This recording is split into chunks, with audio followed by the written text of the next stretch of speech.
Guys, I'm Cassie. I'm Sara. And this week we're talking about Albert Fish and is he the Boogeyman? The Boogeyman. Just before we start this video, I just want to give a little PSA that this is going to be a rough, disgusting ride.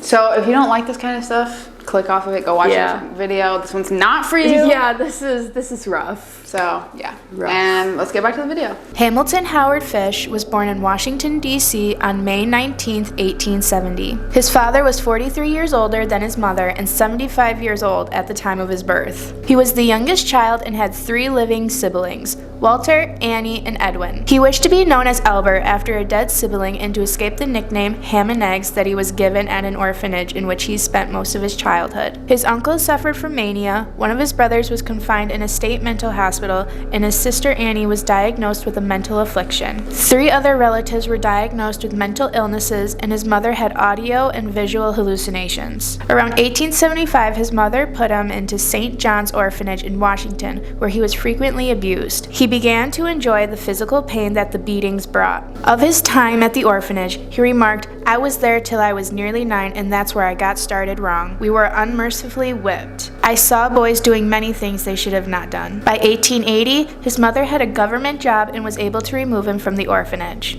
In 1882, at age 12, he began a relationship with a telegraph boy. The youth introduced him to such practices as drinking urine and eating feces. He began visiting public baths, where he would watch other boys undress and spend a great portion of his weekends on these visits. Throughout his life, he would write obscene letters to women whose names he acquired from classified advertising and matrimonial agencies. His upbringing wasn't the greatest. No.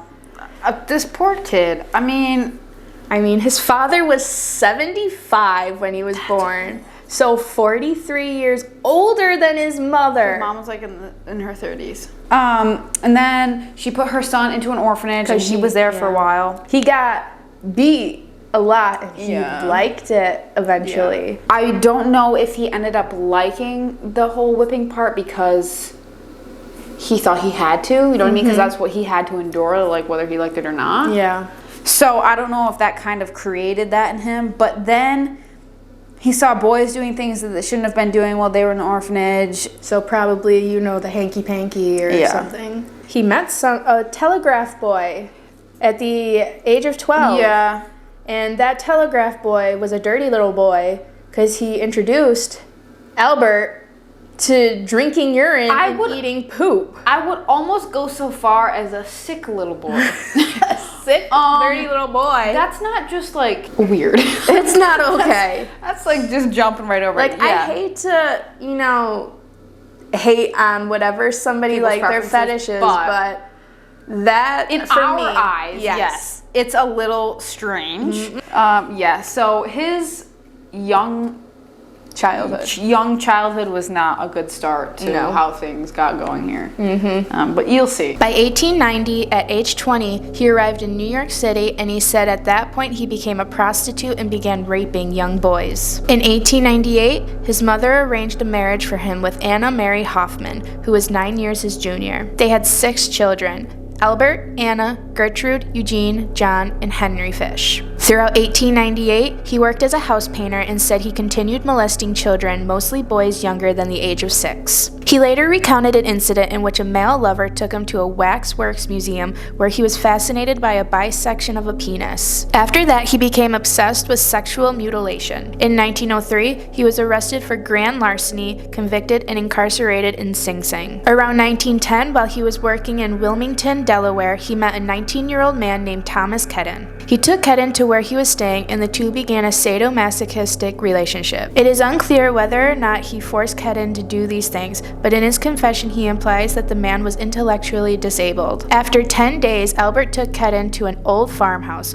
where he began to torture him. The torture took place over 2 weeks. He eventually tied Kedden up and cut off half of his penis. "I shall never forget his scream or the look he gave me," Albert later recalled. He originally intended to kill Kedden, cut up his body, and take it home, but he feared the hot weather would draw attention to him. Instead, he poured peroxide over the wound, wrapped it in a Vaseline-covered handkerchief, left a $10 bill, kissed Kedden goodbye, and left. In January 1917, his wife left him for John Straub, a handyman who boarded with the Fish family. Albert then had to raise his children as a single parent. After his arrest, he told a newspaper that when his wife left him, she took nearly every possession the family owned. He began to have auditory hallucinations, and he once wrapped himself in a carpet, saying that he was following the instructions of John the Apostle. It was about this time that Albert began to indulge in self-harm. He would embed needles into his groin and abdomen. After his arrest, x-rays revealed that he had at least 29 needles lodged into his pelvic region. He also hit himself repeatedly with a nail-studded paddle and inserted wool doused with lighter fluid into his anus and set it alit. While Albert was never thought to have physically attacked or abused his children, he did encourage them and their friends to paddle his buttocks with the same nail-studded paddle he used to abuse himself. He soon developed a growing obsession with cannibalism, often preparing himself a dinner consisting solely of raw meat and sometimes serving it to his children. So he was seeing this guy, and I think it kind of like introduced him to new things. It introduced him to mutilation, one of his one of his fetishes. So then he decides, I'm gonna take this guy back. I'm going to torture him. I'm gonna do what I saw in that wax museum. Which I feel like is a crazy jump. Like, yeah. I mean, there's probably more that happened in between these points, but like, from when we're reading, he was just like watching people undressed to torture. Cutting off half of a man's dick. And the fact that he literally cut it in half, wrapped it in Vaseline, gave him a $10 bill and said, deuces. Yeah. Yo, just at that point, you probably should have just murdered him. Self-harm, another fetish. And lodging needles into his pelvic region. So he's probably sticking needles in his urethra. I don't know, but they're still there because they're lodged, right? Yeah. And then he gets a paddle with nails, and he's like, I'm gonna slap myself right on the ass, and then has his children and their friends do it. Which, if you were like the kids' friends, wouldn't you be like, I'd be like, deuces. Whoa, this is a little weird. Maybe that pain is the point. I don't know. It seems to be that pain draws him, whether it be his own or somebody else's. In about 1919, Albert stabbed an intellectually disabled boy in Georgetown, Washington, D.C. He chose people who are either mentally handicapped or African American as his victims, explaining that he assumed these people would not be missed when killed. He would later claim to have occasionally paid boys to procure other children for him.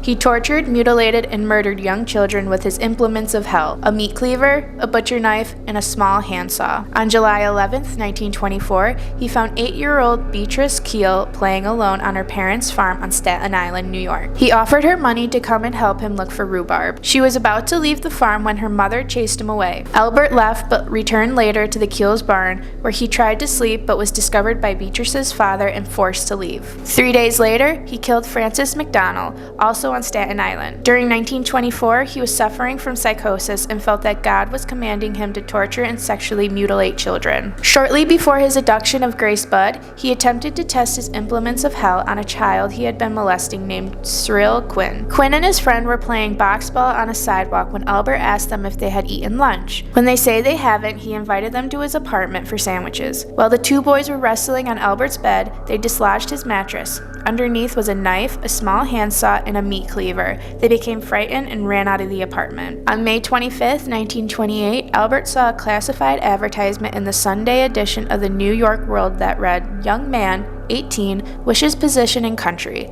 Edward Budd, 406 West, 15th Street." On May 28th, Albert visited the Budd family in Manhattan under the pretense of hiring Edward. He later confessed that he planned to tie Edward up, mutilate him, and leave him to bleed to death. Albert introduced himself as Frank Howard, a farmer from Farmingdale, New York. He promised to hire Budd and his friend Willie and said he would send for them in a few days. He failed to show up, but he sent a telegram to the Budd family apologizing and set a later date. When Albert returned, he met Edward's younger sister, Grace Budd. He apparently changed his intended victim from Edward to Grace and quickly made up a story about having to attend a niece's birthday party. He convinced the parents to let Grace accompany him to the party that evening. Grace left with Albert that day but never returned. The police arrested 66-year-old Superintendent Charles Edward Pope on September 5, 1930, as a suspect in Grace's disappearance, accused by Pope's estranged wife. He spent 108 days in jail between his arrest and trial on December 22nd, 1930. He was found not guilty. He's got implements of hell. Implements of hell. A meat cleaver, butcher knife, and a small handsaw. He kept it under his bed. Under his bed, which he got Why? 2 kids to go to his apartment, and they were wrestling on his bed. The 2 children were wrestling on his bed. Why? He's probably like, you kids go on and play on that bed. I'll be there soon. Yeah. And that creepy voice. But they were smart enough to run out of the apartment, which we know in a lot of these stories that we don't see very smart people. Yes. So he was planning to abduct Edward, but instead got his sister, his Grace. younger sister, Grace. And I don't know if we really know what happened to Grace. They just said that she didn't ever return. She never returned. The story of Albert just keeps getting Crazier and crazier. crazier. So, guys, in 1934, an anonymous letter got sent to Grace's parents, and it basically talked about how Albert has a friend who went to Hong Kong, and in Hong Kong there was a famine, and any type of meat was acceptable. So that meant animal meat and human meat, and it was about $1 to $3 a pound. So I'm guessing that was cheap, or I don't know. Yeah. And his friend John eventually became a cannibal and would eat kids under 12. And in the letter, John would tell Albert how he would torture them, kill them, and eat them. Eventually, Albert starts talking about how he answered the ad to Gracie's brother, continued to say, Grace sat in my lap and kissed me. I made up my mind to eat her on the pretense of taking her to a party. You said yes, she can go. I took her to an empty house in Westchester I had already picked out. When we got there, I told her to remain outside. She picked wild flowers. I went upstairs and stripped all my clothes off. I knew if I did not, I would get her blood on them. When all was ready, I went to the window and called her. Then I hid in a closet until she was in the room. When she saw me all naked, she began to cry and tried to run downstairs. I grabbed her and she said she would tell her mama. First, I stripped her naked. How she did kick, bite, and scratch. I choked her to death, then cut her into small pieces so I could take my meat to my rooms, cook, and eat it. How sweet and tender her little ass was roasted in the oven. It took me 9 days to eat her entire body. I did not fuck her though. I could have had, I wished. She died a virgin. So police investigated the letter. They couldn't confirm the famine in Hong Kong, but they confirmed the murder of Grace, and they couldn't confirm whether it was Albert or not. Who ate her? Ate her, yeah. I'm kind of talk about this a little bit backwards. So in the end, it says they can't confirm the famine or the letter. I wonder if he had hallucinated it. You know? think so? I think it could be possible. I mean, you know what I mean? Like maybe he had wrote the letters to himself, Maybe. posing as You this think John so? person, but he actually thought he had a friend in Hong Kong. You know what I mean? Because his mom had visual and auditory Yeah, that's hallucinations. possible. So who's to say he didn't have something going on that made him think, you know? So he's like, so basically you think like his friend John was like, cannibalism is awesome. Yeah. You gotta get in on it, like hardcore. I think it definitely could be possible, especially if the police were like, there's no famine in Hong Kong. Mm-hmm. Yeah, they couldn't confirm it, and they couldn't confirm whether it was Albert or not. The part of his letter is very intense. Yeah, the part that I was like actually reading from was part of the actual letter, and just how he went into detail about how he like took her. What he did, yeah. Just so you guys know, if it sounded when she was reading the letter that it was a little like choppy and stuff, it's because he couldn't really write. Right, yeah. So, he was not like illiterate, but he wasn't the greatest. Yeah. you So know? if it's choppy, it's supposed to be that way. It's like his legit letter. Just like hearing like the actual letter, not just like retelling like, oh, he did this, but like hearing it in his words is kind of like, it's insane. yeah, sombering. Yeah. You know what I mean? Opposed to like just hearing like what he had done, like reading his words is a lot different.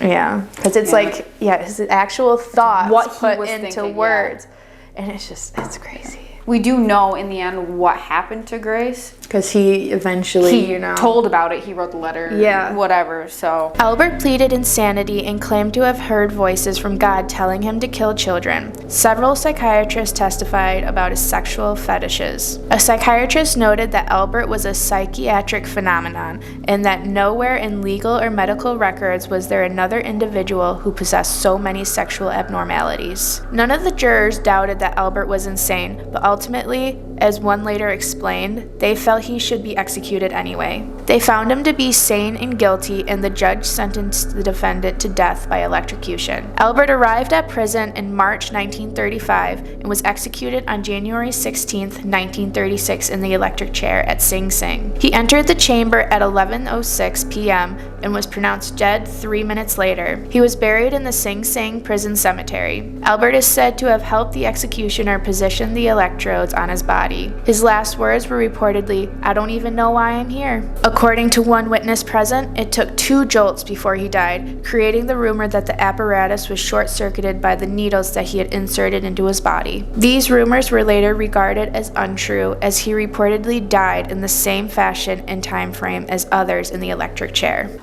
There were other crimes discovered after Albert's arrest. So we talked about Francis McDonald like briefly. yeah, just saying he was another victim. Yeah, another victim, but oh, poor Francis.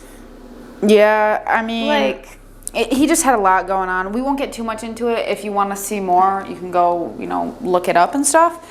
But just another similar case where he was tortured and this one, his hamstrings had almost entirely been stripped of his flesh. yeah.